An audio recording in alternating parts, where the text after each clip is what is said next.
各位网友，大家好，今天是2021年7月26号，星期一，欢迎大家参加王健每日观察直播1的节目。我们今天就是一个主题，讲大时代来临，中国对自己经济全面开火那么之前有网友在我们节目当中提到，就是说，为什么拜登政府好像对中国的这个各种政策有点觉得好像是围而不打。没什么实际的动作只是增加压力。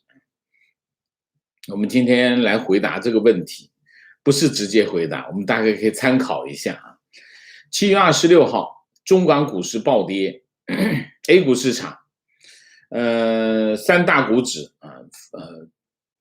午后开市就开始往下挫早市开始下挫，午后呢跌幅进一步扩大。那么创业股指数一度跌超过5%收盘沪指跌2.34%深指2.65%创业板指数2.84%那么北向资金流出128亿，其中沪股流出56亿深股流出71亿。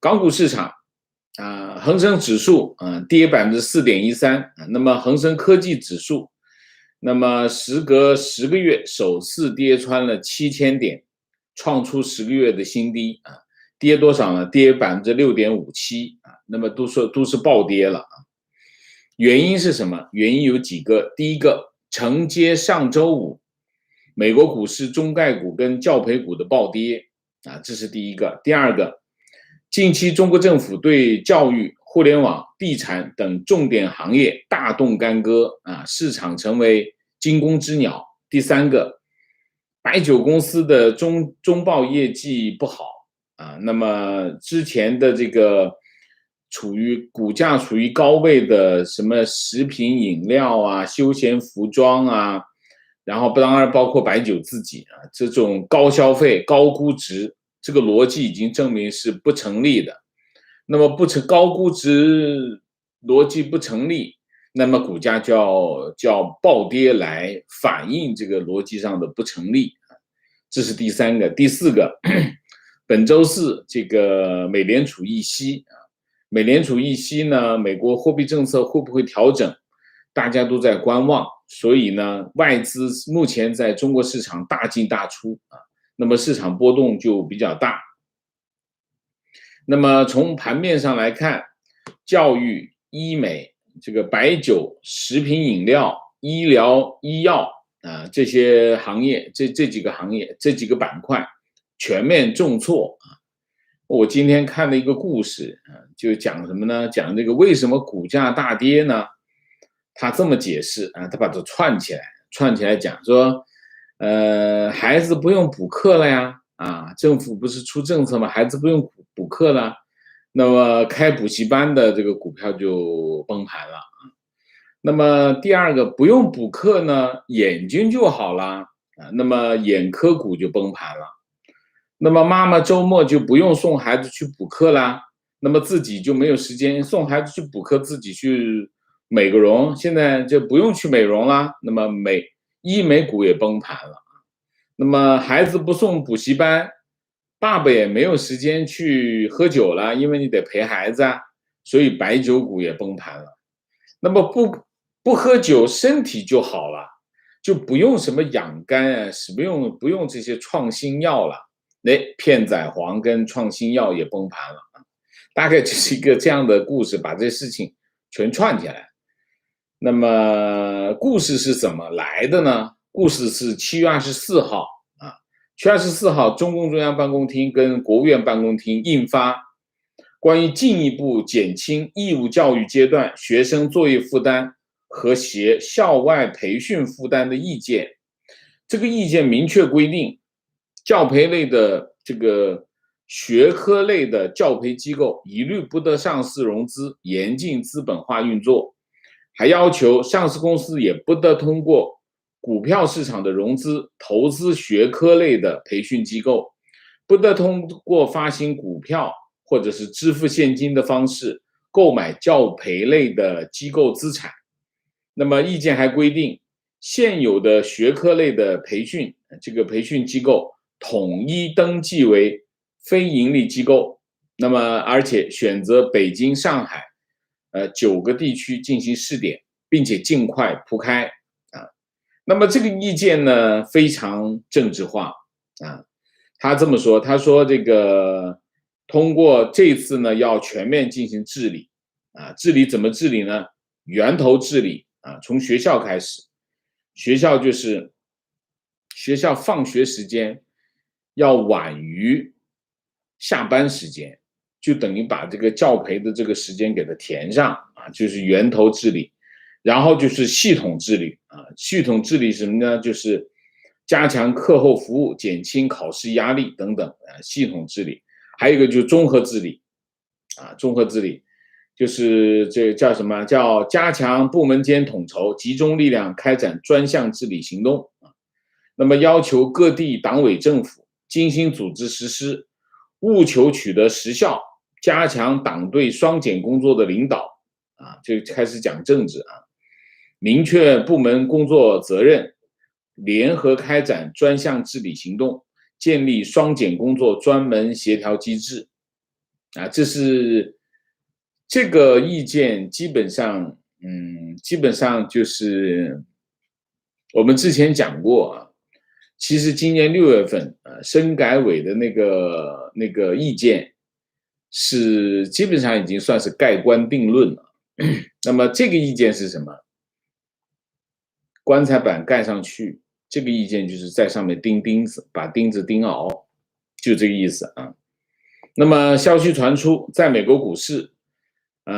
资本开始学习中概股中间的这个教育板块啊，个股市值被腰斩，再腰斩啊。那么教育股的暴跌带动了整个中概股的暴跌。那么，这几个是在中概股的教育板块当中有3个股票是最重要的，一个叫高途啊，高途跌59%。新东方是巨无霸，基本上是教培股里面的旗舰，跌58%。好未来跌57%，基本上都是跌60%啊。那么从今年2月份开始，历史新高，2月份是历史新高。那么从那个时候开始算，新东方跌了多少？跌了87%，好未来跌了93%，那么高途跌了97%，股价都是原来的零头啊。那么另外呢，就是网易有道啊，都是累计都是下跌80%以上啊。毫无疑问，中国的教培行业正在面临灭顶之灾。这个行业是中国市场、中国城市里面非常重要的行业。在中国城市里面，除了专业市场、专业服务市场以外，最重要的行业就是教培行业。因为为什么？因为这个行业容纳了非常庞大的就业人口，大概估计是1500万到2000万的就业人口，啊，这是第一个。第二个呢，它的年产值多少？35000亿，啊，35000亿的年产值，上市公司的市值超过2万亿，啊，灭顶之灾是什么意思啊？解释一下，就是灰飞烟灭的意思，就是抹掉的意思啊。那中共要把这个教培行业消灭掉，意味着什么？三个影响。第一个，地方政府的教育开支将大幅增加，这个时候做这个动作是很疯狂的。为什么？因为地方政府现在的财政非常的紧矁啊。那么你这个时候做这个动作，那我们经常讲，作为一个从社会管理的角度来说，你推出任何一个政策，都是要付出代价，或者是任何一个政策都是有成本的，啊，只不过这个成本在哪里付出的问题啊。你现在的把这个学生全部赶回学校，就是说在爸爸妈妈下班之前，这个孩子必须在学校待着。如果这样的后果是什么？那么政府的学校的运营开支会迅速的增加迅速。要么你不增加运营成本，意味着老师的付出会越来越多；要不你就养更多的人，这是第一个。那么地方政府现在财政状况是这样的话，那么教育开支大幅增加，后果是很严重，这是第一个。第二个，那整个教培行业灰飞烟灭，那么就业也没有了，就业会损失这么大规模的就业。你要知道，中国政府其实最不行的就是创造就业，它不会创造就业。那么整个行业不存在，影响是很大，很多的钱就没有了。他买股票，你想一下，你2月份买进去的话，现在就剩下跌掉了95%，95%以上，剩下5%了。那么第三个呢，就是城市的失业率会上升，就业的压力会增加。这部分最打击的对象是谁？就是城市的中产阶级。中产阶级，教培行业是中产阶级的一部分，这是第一个。第二个又出新政策，中国现在喜欢搞运动。7月23号，住建部等8个部门联合发布关于持续整治规范房地产秩序的通知。那么这就意味着房地产市场将迎来新一轮的整顿，这又是一场新的这个经济运动。刚才我们的题目就是中国开始对自己的经济开始全面开火，就叫他们用中共的话叫刀刃向内，刀刃本来是向外，他要向内，向内扎自己。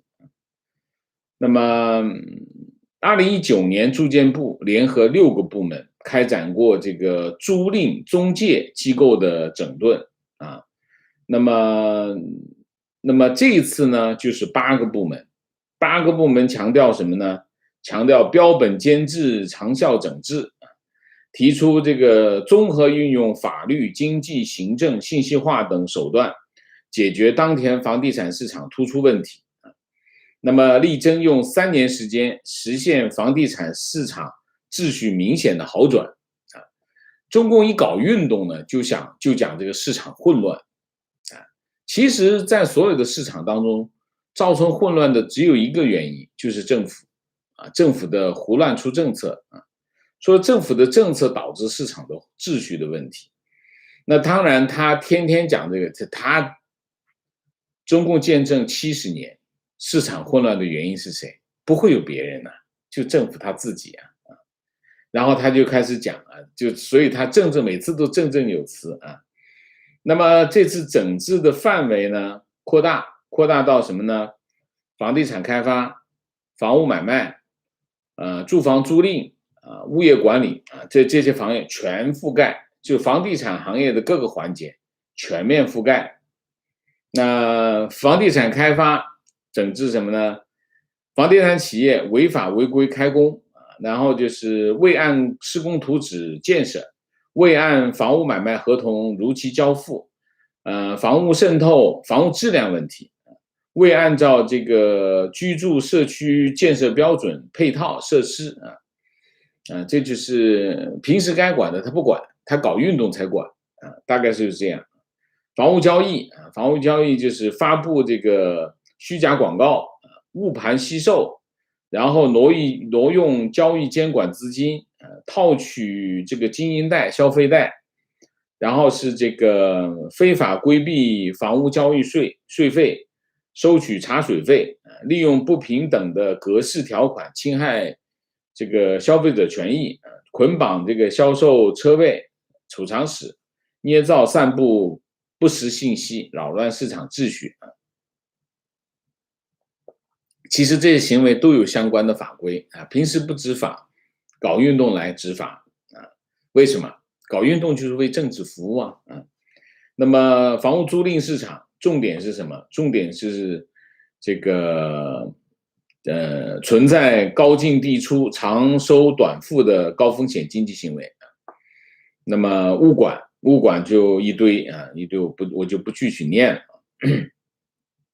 那么7月22号，国务院召开了这个加快发展保障性租赁住房和进一步做好房地产市场调控工作的这个电话会议啊。那么会议重申，坚持房子是用来住的，不是用来炒的定位，提出要持续规范房地产秩序，切实管好中介等市场机构，坚决查处市场乱象。政府呢，中国政府呢，天天都是喊这种口号。那么我们讲大概这个影响会是什么？影响大概会影响4个方面。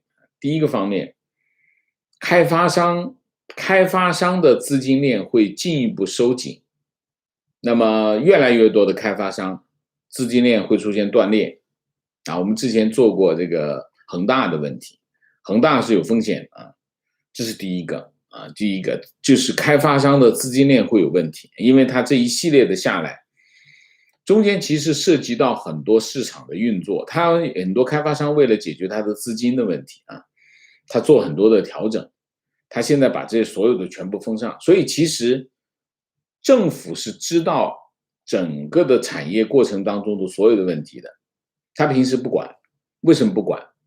不想管，无所谓啊，等他需要的时候他就来管啊，这是第一个。第二个，市场交易会出现买方信心崩溃啊。那么政府推出这一系列的措施，开始全方位的这个对房地产市场进行整治，有可能会导致这个买方的信心崩溃，那么市场交易会进一步的下跌啊。进一步下跌意味着房地产价格会有问题啊，特别是3、4线以下的那些城市会出现问题啊。这是第二个。第三个，长租公寓的商业模式将面临灭顶之灾啊。那么市场混乱将进一步加剧啊。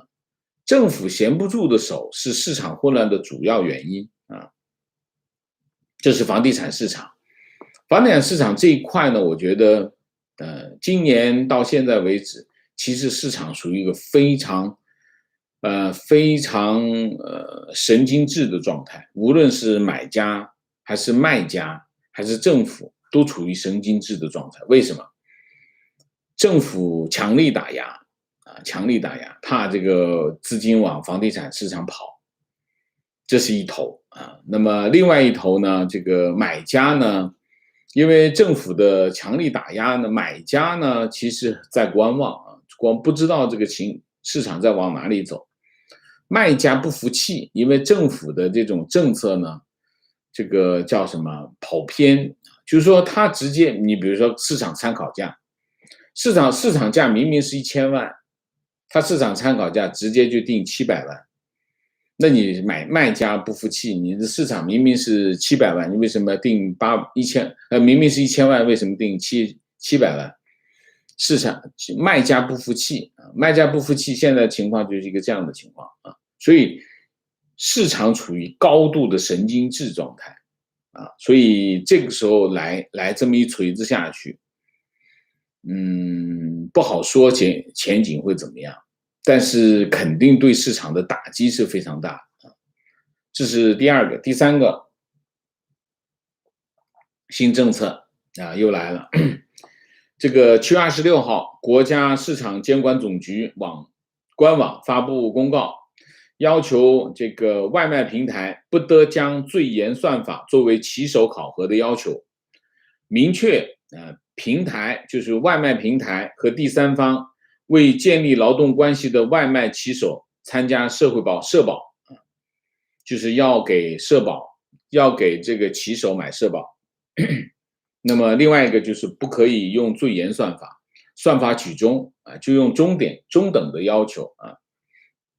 那这个公告一出来，美团港股尾市跌超过15%，收市是跌了13.76%啊，刷新美团单日跌幅啊，收市是报235块。那么7个部门是哪7个部门呢？现在都是几个部门一起来打群架。现在政府在打群架啊，那么这7个部门是哪7个部门呢？就是市场监管总局、网信办、发改委、公安部、人力资源社会保障部、商务部、总工会啊，中华全国总工会，这偶尔露一小脸，平时都没见过他，这是一个政府部门，它不是真的工会，它是个政府部门。它这个联合印发的文件题目叫《关于落实网络餐饮平台责任，切实维护外卖送餐员权益的指导意见》啊。这个指导意见要求平台完善收入分配机制和订单分配机制，不得用最严算法设置严苛的订单考核机制，适当的放宽这个配送时限，降低劳动强度啊。那么现在骑手的这个用最严的这个规定呢，对骑手的压力是非常大啊，非常大。那么要求平台和第三方合作单位为建立劳动关系的外卖送餐员参加社会保险，支持其他外卖送餐员参加社会保险，按照规定参加平台灵活就业人员职业伤害保障试点啊。那么要求这个平台建立这个工会组织，建立外卖送餐员投诉反映直接渠道啊。那么现在的互联网外卖平台啊，当然主要讲的是美团跟饿了么，他们是用零工模式啊。那么他建另外一个平台，他有2个平台，一个是互联网平台，一个是零工平台，用零工平台跟这个骑手啊签一个合作协议啊，然后呢，他再向这个零工平台购买，大概就是这样。那么这个平台呢，他们是合作协议，所以呢，他就既不买这个社保，也没有什么任何的保障。所以，但是其实呢，在美团上跑的这些骑手都是专业骑手啊，不是零工。零工是什么意思？就是 part time。part time 就是没有社会保障，没有这个雇员的保障。那他用零工去雇这些人，但实际上呢，他又是全职，这是对这个骑手的不公平。那么过去很长一段时间，这个骑手算不算外卖平台的员工啊？他应不应该交社保？其实讨论了很长时间。那么之前就已经有传闻说这个要出台，就是把这个骑手当作灵活就业，但是现在看来这个情况并不完全是这样啊。到2020年的年末，美团有外卖骑手950万，饿了么有300万。那么你2个加在一起啊，当然严格意义上不能加在一起，因为它很多是互相重叠的。但1200万是没问题，这2家加在一起1200万没问题啊。那么骑手的工资呢和这个激励成本，这个美团的成本呢，核心的成本呢，主要是骑手的工资，再加上什么呢？加上给订餐的用户的激励啊，这是占美团成本的73.5%。那么如果不支付这个骑手的社保费用，去年对骑手的工资支出是487亿啊，487亿啊。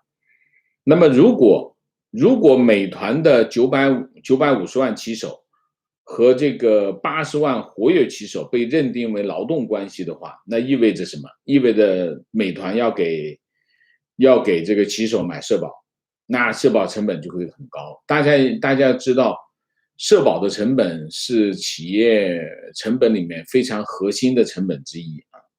那么对外卖平台的商业模式产生冲击啊。美团的 CFO 陈少辉在一季度的财报，2001年一季度的财报上面是这么分析，他说，从商家的收费部分，给商家收费啊，叫提成啊，这个平台扣点，那收了部分的包括了给骑手的工资，扣除之后，一季度外卖的经营利润是0.38%啊，基本上没钱挣啊。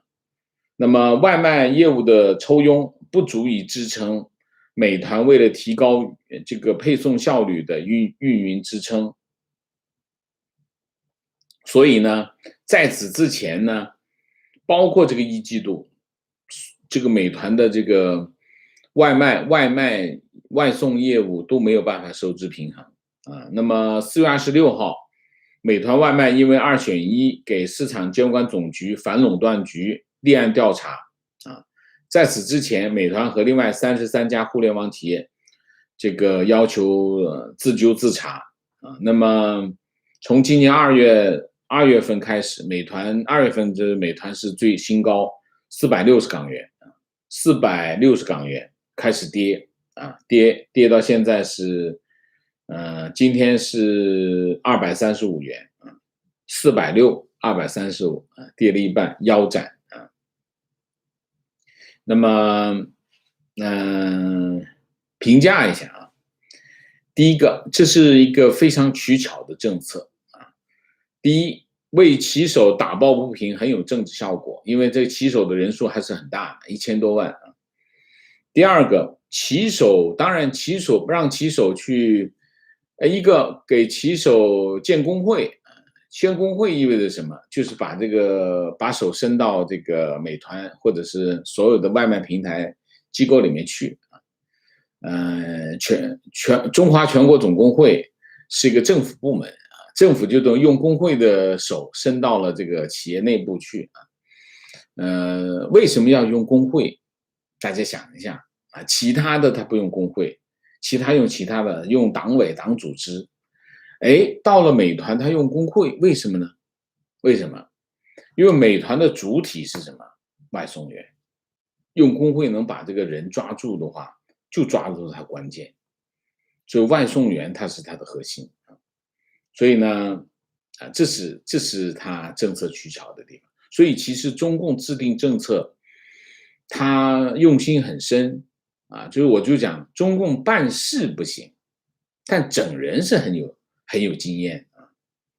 那么还有一个就是，当然这个政策背后最核心的是什么？还是钱嘛啊，什么钱？社保费用嘛。那美团也好，饿了么也好，其他的外送平台，这个跑单的这个送餐员全部加入社保，社保又有钱啊，大概是一个这个概念。你一口气1000多万进去，这社保弄不少钱啊。你想一想，算算这个账就知道啊。你想，不多吧？一个月交200块钱啊，1000多万，那你想多少钱啊？对吧？啊，这是一块。当然还有一块，这个问题是什么？我都还是那句话，所有的政策背后都是有成本啊。那么成本谁来付啊？当然是外卖平台在付。外卖平台把这个成本一付进去，意味着什么？意味着可能会把这个外卖平台这个商业模式给搞崩溃。那你看现在美团已经不挣钱，它没办法挣钱，没办法收支平衡，因为它的这个收入跟支出打不平。那如果你再把外卖的这个社保再加进去的话，那这个商业模式有可能崩溃，这是一个。从去年11月份开始啊，那么中国政府采取了一系列的政策，对中国经济最活跃、最有效率的部分进行了全面的打击啊。我就说这个，你很难在当今世界的各国政府当中看到一个这么壮观的现象。就从去年11月份到现在这半年多以来，中国政府这么系统的、全面的对自己本国的这个贡献，对经济贡献最大、雇佣人口最多，然后对这个社会贡献最大的这些企业进行全面性的打击，你在全世界古今中外你很难看到啊。但是在当今中国就发生啊。那么第一，当然就是从这个蚂蚁集团上市到这次滴滴上市啊，这直接就打击这个去美国上市的这些上市企业啊。这个打击的后果是什么呢？这当然，这个被打击的这企业像滴滴啊，像阿里啊，那当然很惨。像阿里，像这蚂蚁集团很惨。但是最核心的是什么？最核心是打击下来之后呢，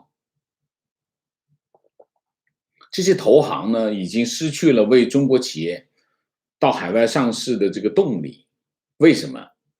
你想之前这个蚂蚁上市，你康昌的一个连上市，临上市之前给它叫停，那这些投行全白干，赔多少钱？就赔很多钱啊！因为你这几个标的就不存在了。那这些整套的上市企业，从会计师到这个律师、律师楼、会计事务所等等，到这个投资银行，到这些证券公司，从头到尾整个产业链全赔钱，而且是赔大钱。因为为了一个这么大规模的融资，所有的这些服务机构都会全力以赴的投入很大，但是你结果零收入，零收成。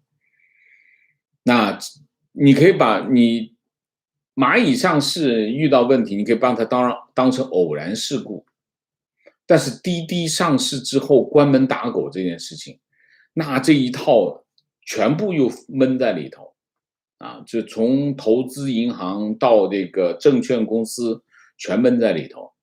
那意味着什么？那以后就没人干这件事情。你怎么干？你怎么知道这家公司上市会遇到什么样的情况？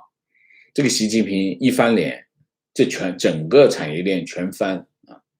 这是一个，就是投行也好，证券机构也好，已经失去了帮助中国企业去海外上市的动力，因为风险无限大。这是第一个。第二个，中国企业赴海外上市要设置这个前置性的审批机构啊，全部要管起来，甚至在海外上市的中概股也要管起来。那意味着什么？意味着中国企业啊，我讲的不是国企啊，中国企业当然是民企啊或者什么企业，反正总之不是国企，赴海外上市，就我觉得凤毛麟角了吧？啊，这是一个啊，这是第二个。第三个，他又出新的规定，说100万级用户的互联网企业去海外上市要进行互联网安全审查。那互联网企业，你想去海外上市的，没有一家企业它的用户会少于100万，它少于100万它上不了市，为什么？它没规模。所以中国的互联网企业海外上市会变得非常的狭窄啊，这是第三个。第四个啊，去年11月份开始，以蚂蚁集团开始对互联网企业进行整治啊，整治怎么个整法呢？第一个就是资本扩张，到现在还在搞运动，就是互联网企业你不能资本扩张，资本扩张讲的就是收购，不让你收购，甚至要求你原有的你做的这些风险投资或者其他级别的投资，你准备把这资产卖掉吧，就这个概念，这第一个。第二个，市场垄断，用市场垄断的名义打击这些互联网企业的头部企业啊，什么阿里罚183亿啊，这历史新高。然后据说这次滴滴也要罚要超过这个阿里，为什么？因为习近平不高兴，所以要罚。这第二个。第三个，网络小额贷款直接灭掉，团灭。就是所有的互联网企业涉及金融银行业务的团灭，不能碰，银行金融机构的这个业务不能碰啊，团灭。还有一个就是最初起因，社区团购也还在打啊，大概就是这样啊。也就是说，你可以看到中国政府从去年以来，这个对，你看这个基本上我们叫机关枪扫射啊。那我昨天看到这个《纽约时报》有篇文章，叫“听党话跟党走”，中共想要怎样的私营企业？作者是袁立啊，袁立在《纽约时报》发表，7月19号发表。他这么说，他说过去6个月里，科技巨头和一些明星企业家已经在表忠心，纷纷拿出钱来或者辞职做姿态啊，因为他这个扫射，你政府在扫射，我就赶紧拿出盾牌或者是逃离战场。腾讯4月宣布斥资500亿用于绿色能源、教育和乡村振兴啊，这拍马屁啊，500亿。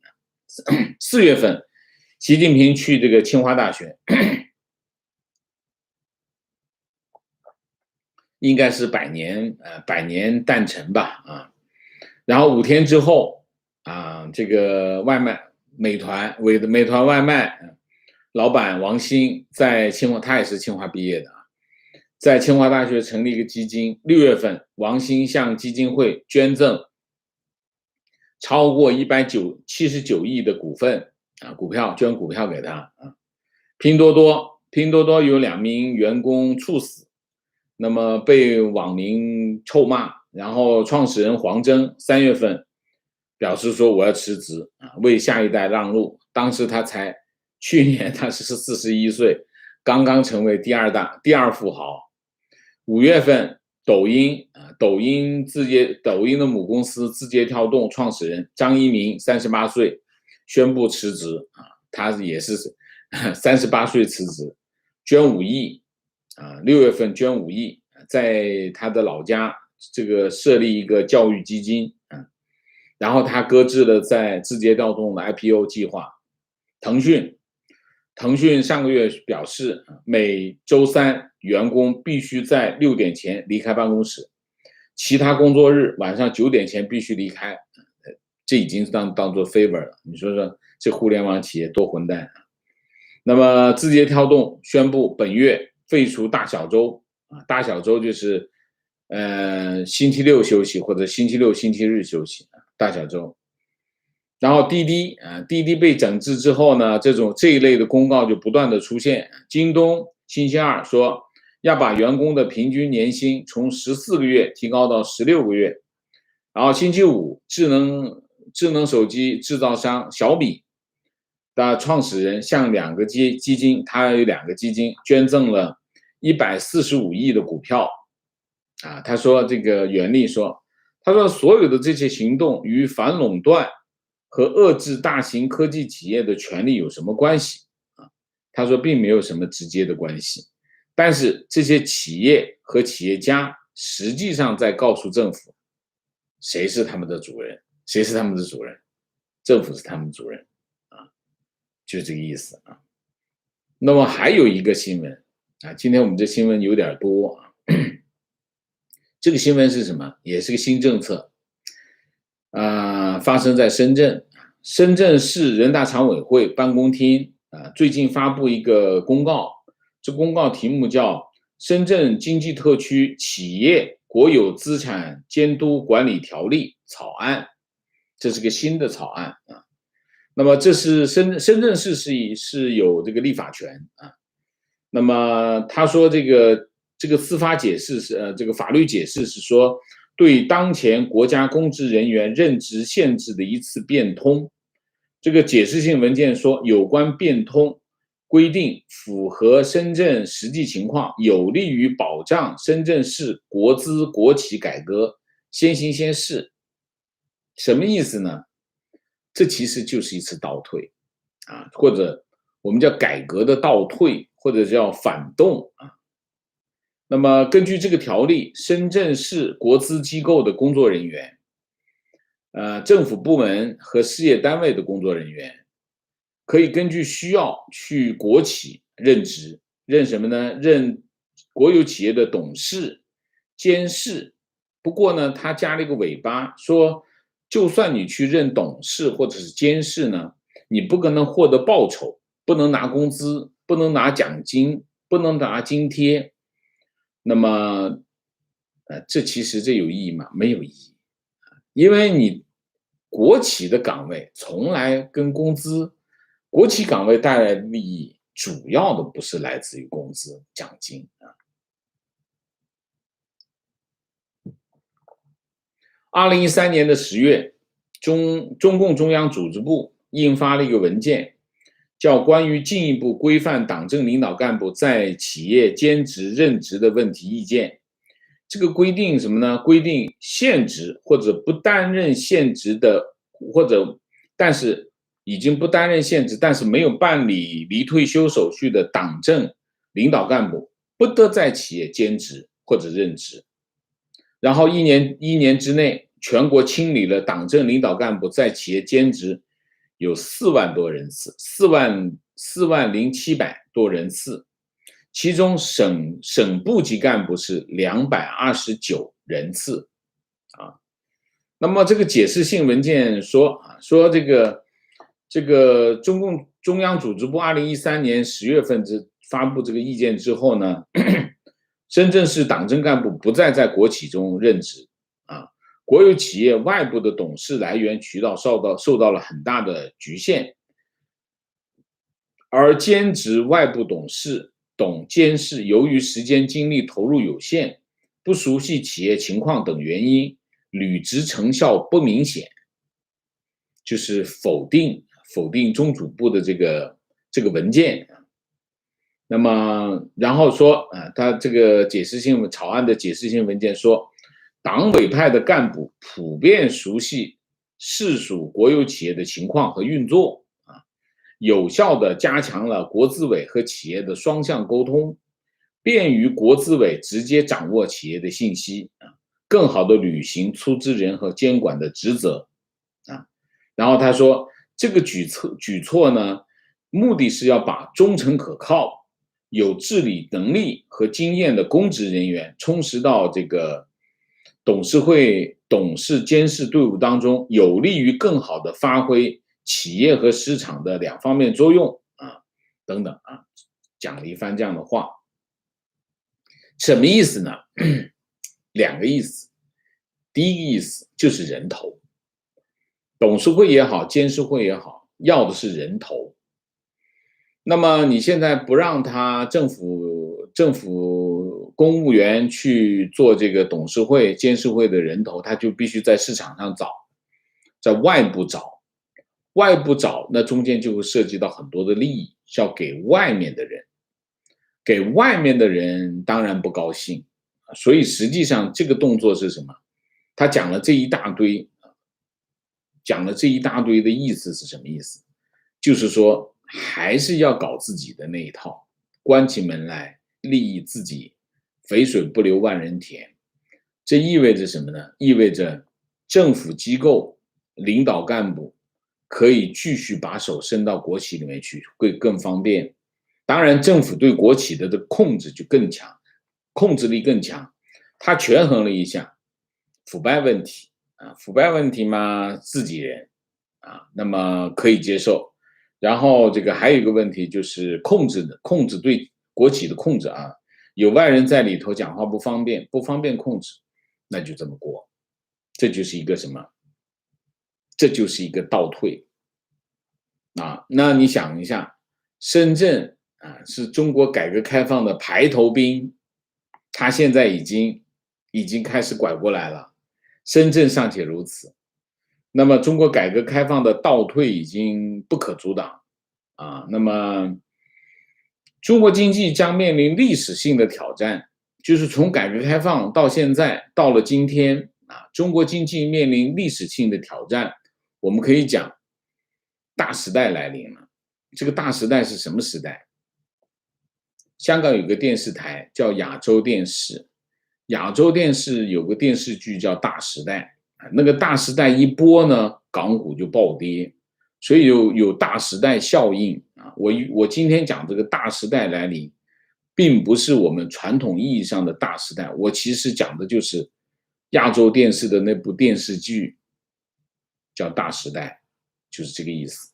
好吧，我们今天这个主题讲的时间超过了好吧，那我们今天的主题就讲到这里，我们下面进入互动。进入互动之前，温馨提示，请大家点赞，请新来的网友订阅，请大家加入我们的会员，支持我们做更好的节目。我这里提醒一下，请大家关注我的推特号和这个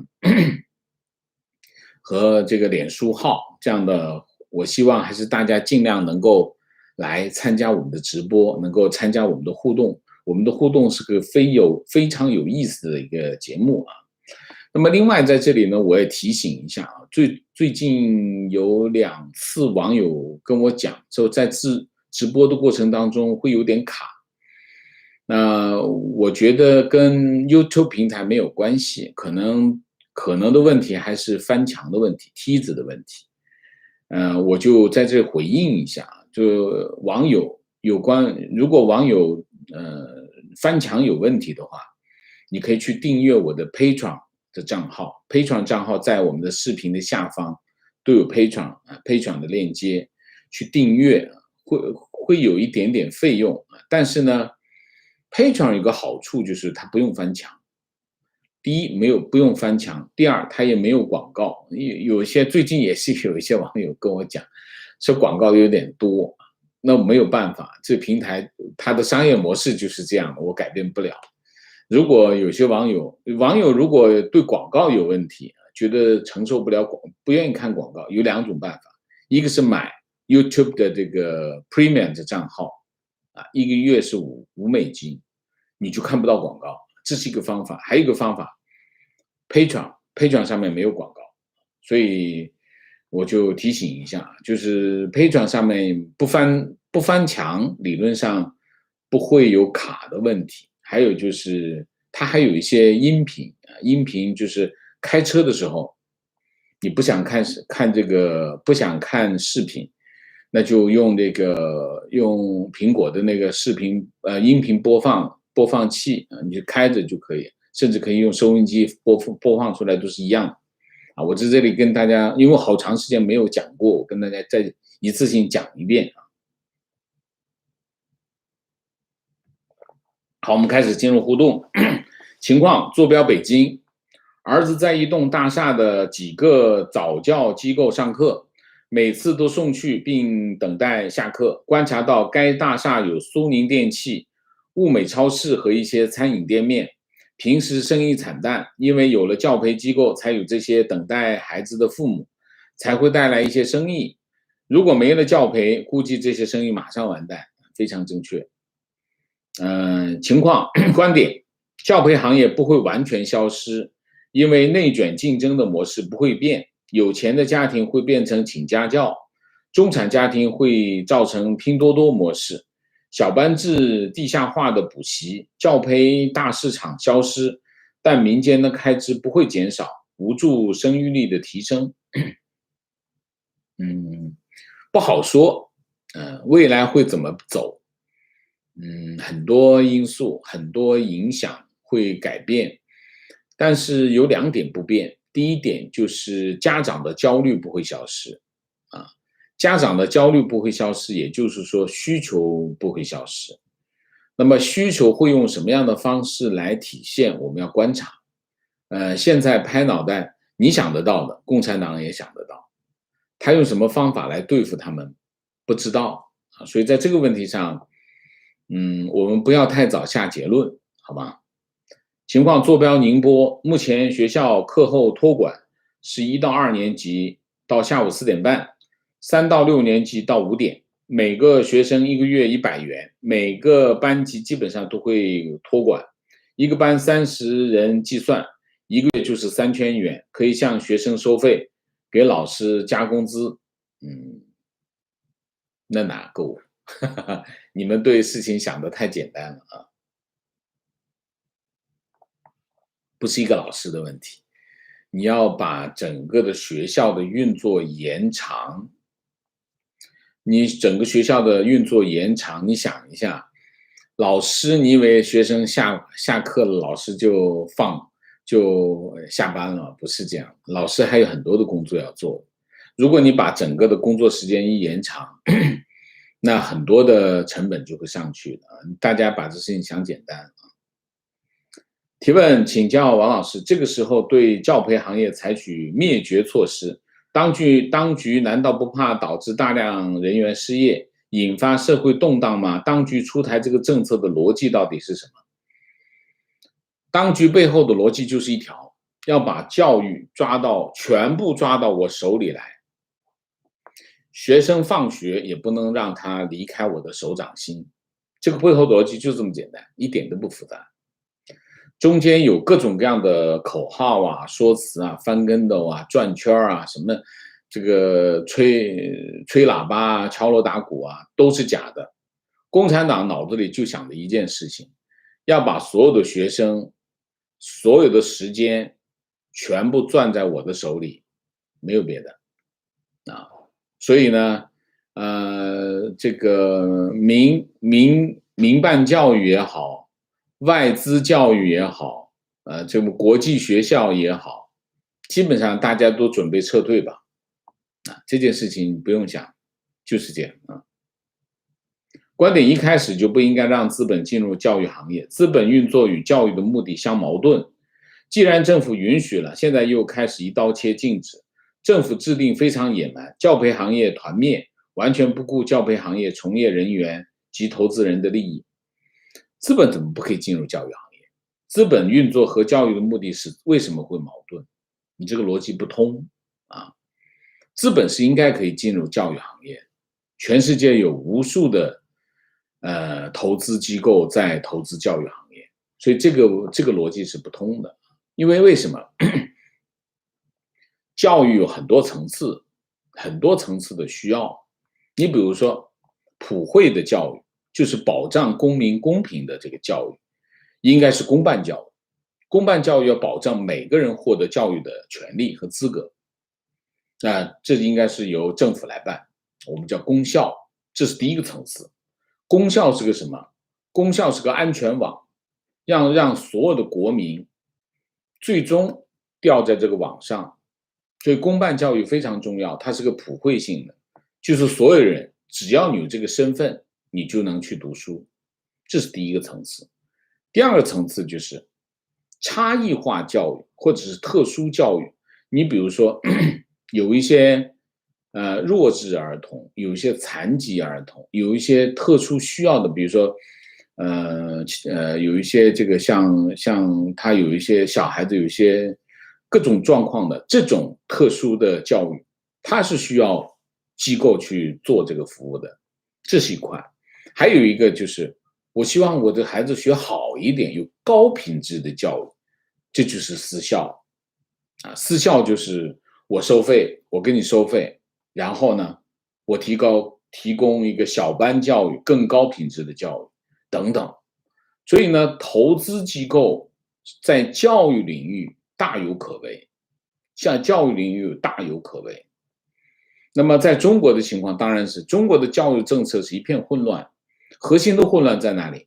核心的混乱是有2点。第一，政府对教育的投入不足。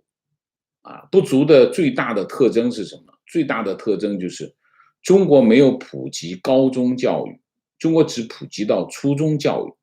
初中教育之后，升学率不到50%，全中国初中生升高中就有一半人被淘汰掉，他已经没有可能去读大学。那么这一块是一个非常巨大的人群，这已经是一个教育不公，从这个时候就已经开始。所以中国政府对教育投入的不足是中国教育现状的最基本特征。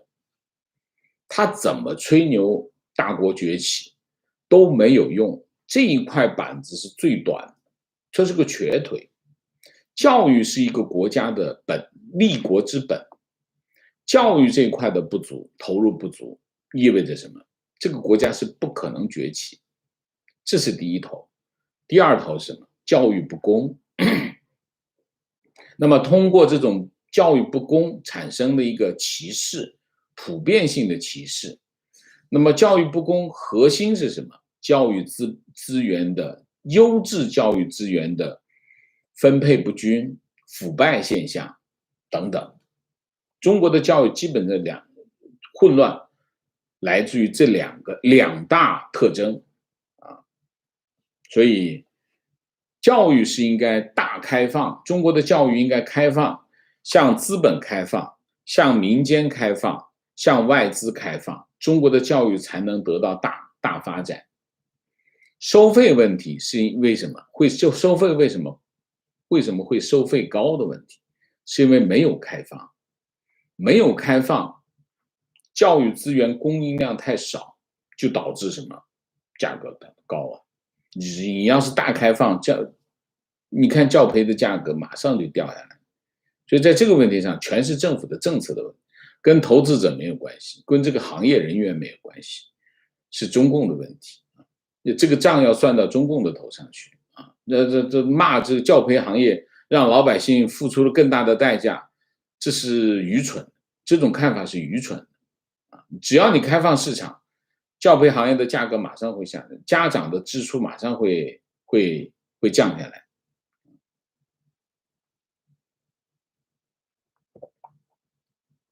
观点：中共出这个政策一点没有想过学生，学生被延迟放学也变成合理化，出这个政策根本就没有问过学生，非常正确。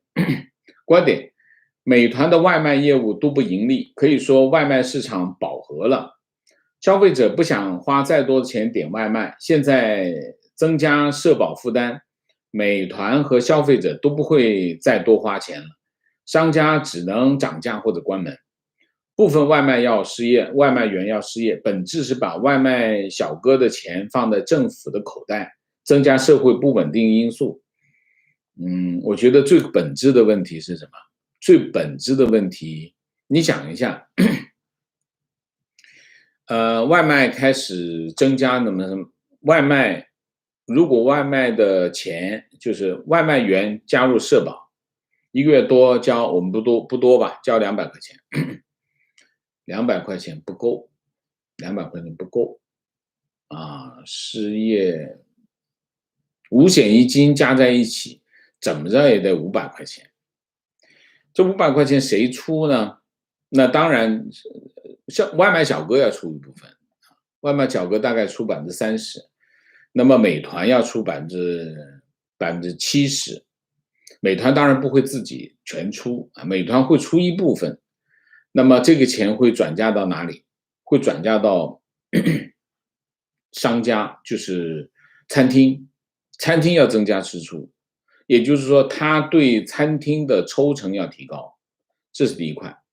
第二块，美团还有这不可能全转嫁到餐厅，全转嫁餐厅可能他就失去了跟饿了么的竞争啊，饿了么也得这么干啊。那么他不可能全餐厅现在抽成已经让餐厅吃不消了，他还有一个办法，他会让他承担一部分，还有一部分是美团外卖小哥的单价会下降，所以实际上这块呢，外卖小哥要出掉一部分，大概这部分的有一部分钱会大体上是外卖小哥、美团还有餐厅3家分这个成本啊，每个人都在掏，谁受益呢？政府受益啊。后果是什么？后果是这件事情一发生的后果，美团的商业模式遇到了挑战。如果持续下去的话，美团外卖平台持续亏损的话，那这个商业模式不成立，这家企业是有问题，因为它规模非常的大啊。观点：中共在骑手团队建立工会的目的一，维稳作用。骑手是目前中国社会最容易团结的团队，也是最容易被反共团结的团队。建立工会后，这个团队被中共掌握，不会威胁他的政权。二，骑手缴纳社保能收更多的钱进入社保账号，中共才不会管平台是否盈利。三，顺手做个人情给骑手而已，不盈利是不行。大家知道，一个商业组织，它如果不盈利的话，它会解体，只是时间问题啊。每一个政策背后都有代价，代价都是要有人付出，付出的后果一定会发生，只是迟早的问题啊。观点：资本的客观作用在众人追求中找到共性，从而集中在一起和形成合力，做成一件个人完不成的事情。当然，正如王先生所说，如果有钱了就要干点别的，别人干不了的坏事，那就是恶了。中国人就是这样，中国人是有钱了，有钱了就能干点别人干不了的坏事啊，这中国人有钱人的思维啊。那比如说排队，我就不用排队啊，我就能插队啊，我甚至连队都不用排，插队都不用插，我直接找人到窗户里头能搞定，这就是坏事。这中国人有钱人就是想这些坏事。观点：从中共最近各种经济体的新政来看，他们的目标一个共同点就是非国有的龙头企业，目的是打压民营资本的壮大势头，本质又一次公私合营运动。共产主义政权的一个可怕之处在于，它总是可以打着劫富济贫的口号掠夺，基本上是这样啊。提问：邓小平说不改善人民的生活，死路一条。中共如今不断的打击民营企业，请问王老师，他们的目的是什么？就业岗位变少，都赚不到钱，更加影响人民生活。邓小平定的框架被推翻了吗？大家有没有看到啊？就是说，你可以从去年11月份到现在，中国推出的各个政策，每个政策后面都振振有词，都是高大上的理由。这些高大上的理由都是一个行业团灭，一个行业团灭，都这种级别的行为，反映了什么呢？你从大局上来看，你宏观上来看，中国经济今年上半年还不错啊，因为出口挺好的，因为其他国家还没有恢复，订单跑到中国来，这个我讲了10000遍。但是下半年的情况就不一样了，到6月份已经开始拐头，中国出口开始搞拐头了。那么中国形势有点不大稳定，那么你开始不断，其实从去年年底就开始疯了一样，我觉得真的是疯了一样，出各种政策。这里面跟什么有关系？跟习近平有关系。习近平这个不高兴，那个不高兴。习近平最大的特点是什么？就是那种老农民的吝啬，就是看不得你挣钱，他看不得你挣钱啊！这是中国那种农民那种心态，农民心态，看不得你挣钱，看不得你挣钱，那怎么办？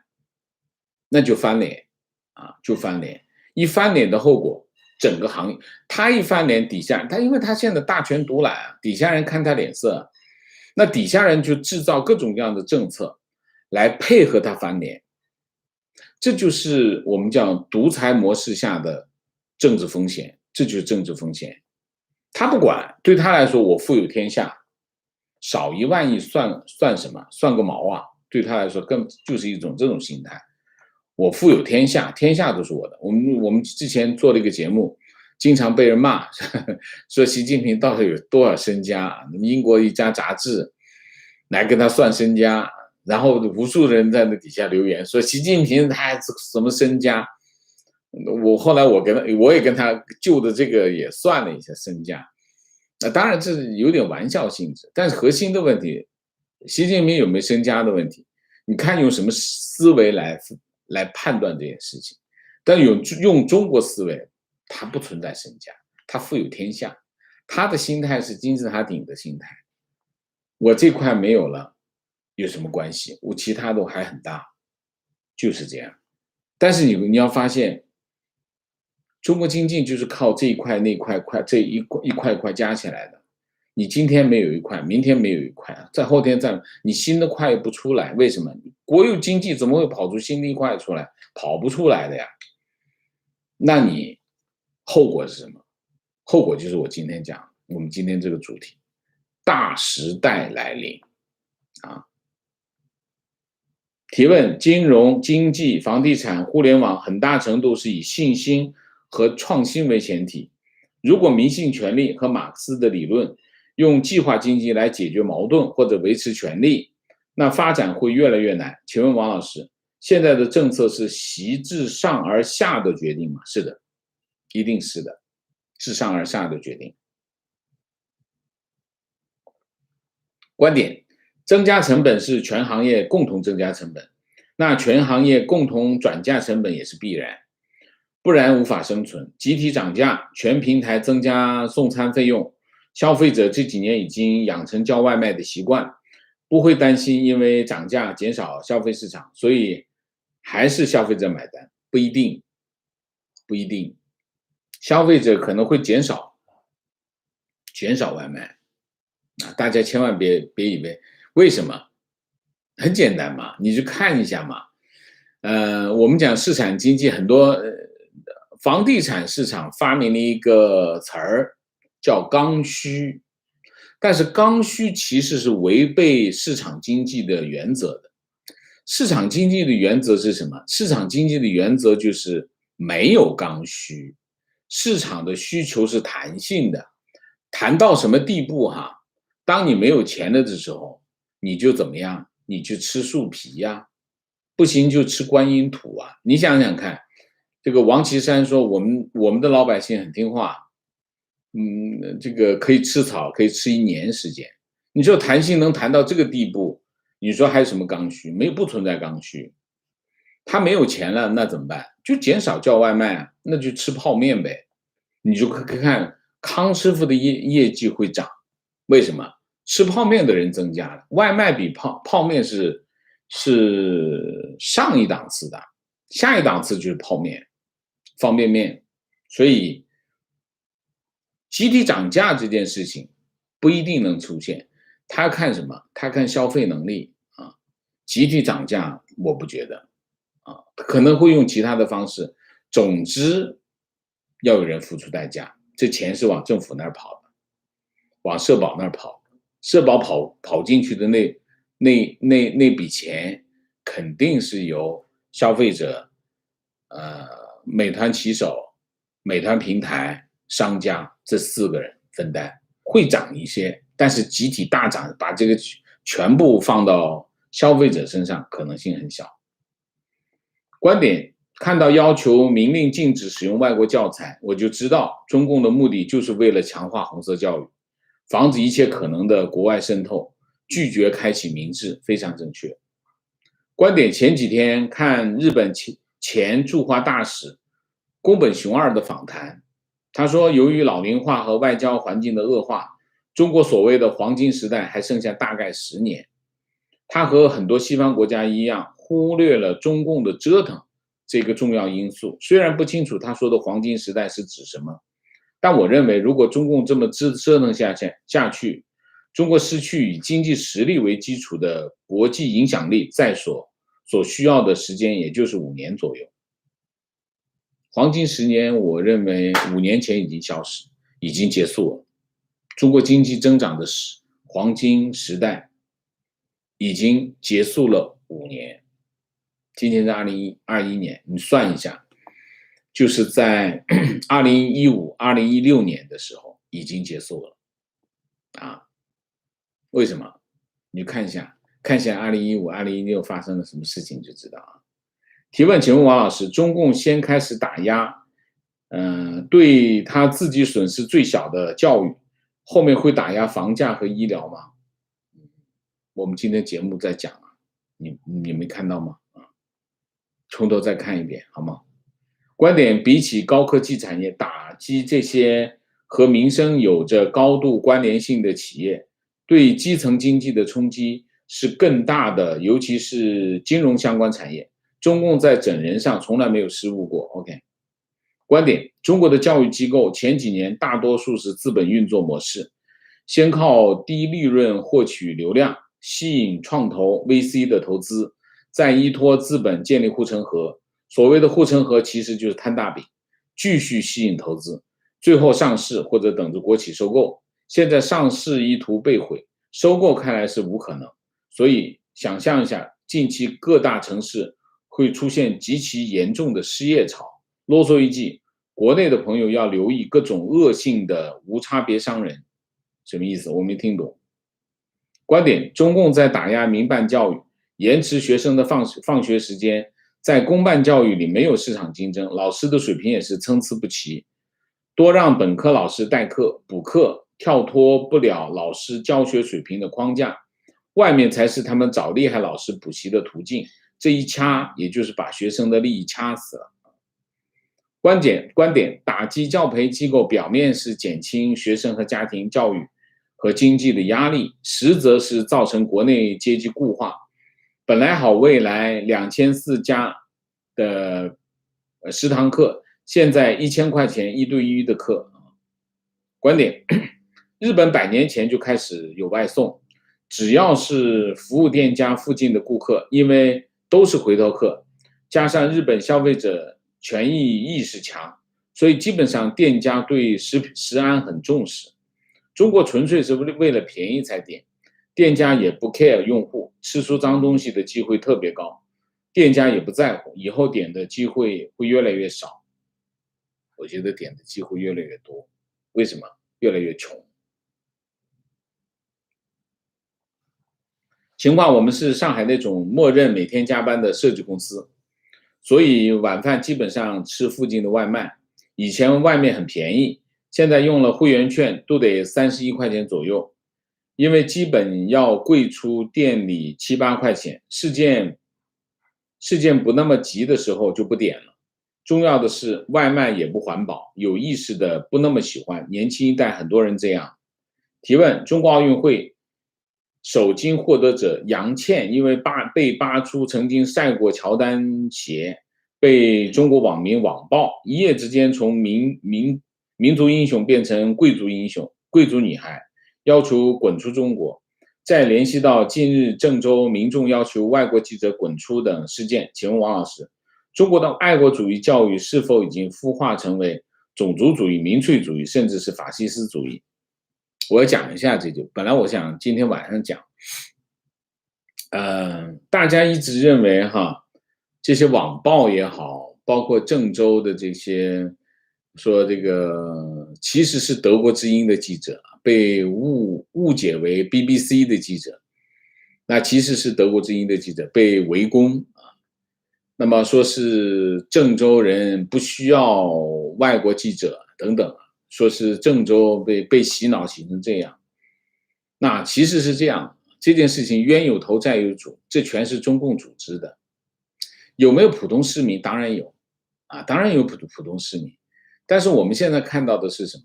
在郑州，各级政府都在动员老百姓去围堵外国记者，这是有组织的行为，这是中共有组织的行为。不能够把这件事情，把这场账算在谁呢？算在郑州人民头上。把这个账，把围堵外国记者、网暴这个叫什么杨倩，算在中国网民头上，算在河南人民头上，算在这个郑州人民头上，这就是中共想干的事情。中共最想干的一件事情，就是让海外的人对中国网民失望了。中国网民已经洗成这样，我们算了吧，放弃了吧。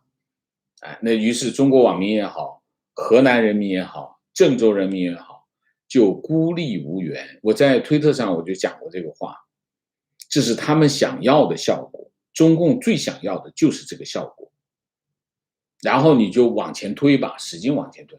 我觉得海外的这些大 V 们，大部分的脑子都不清醒，都不清楚，张嘴就来，非常的弱智，非常的 low， 连这么最基本的常识都看不出来，最基本的对中国最基本的国情，中国发生在中国大地上的事情，有什么事情你超过10个人，存在超过15分钟的群体活动，没有中共允许推动，它能发生吗？你想想看，天网是干什么的？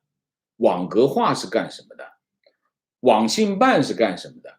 中国里里外外上上下下往上往下，中国政府会允许你去网暴一个他们认为的民族英雄吗？怎么可能？因为网民是谁？所以在这个问题上，大家一定要搞清楚，发生在中国大地上的10个人以上的聚集，超过15分钟都是不可能的，都是会被干预的。你现在呢？你去看一下那些视频，那个是郑州市民自发组织发生的围攻行为吗？疯了吧！你太小看中共了。所以我觉得推特也好 ，YouTube 也好，这些讲这个中国的这些网民也好，中国的这老百姓被洗脑都洗成这样，我们就不用对他们抱有什么希望了。说这种话的人，要么脑子进水，要么别有用心。我非常的愤怒这件事情。好吧，那我们连线啊 ，Helen， 谢谢啊。我们今天的节目就到这里，感谢大家的参与，我们下个节目再见。再见之前，请大家点赞，请新来的网友订阅，请大家加入我们的会员，支持我们做更好的节目，做更好的自己。再提醒一句，请大家点赞啊，谢谢。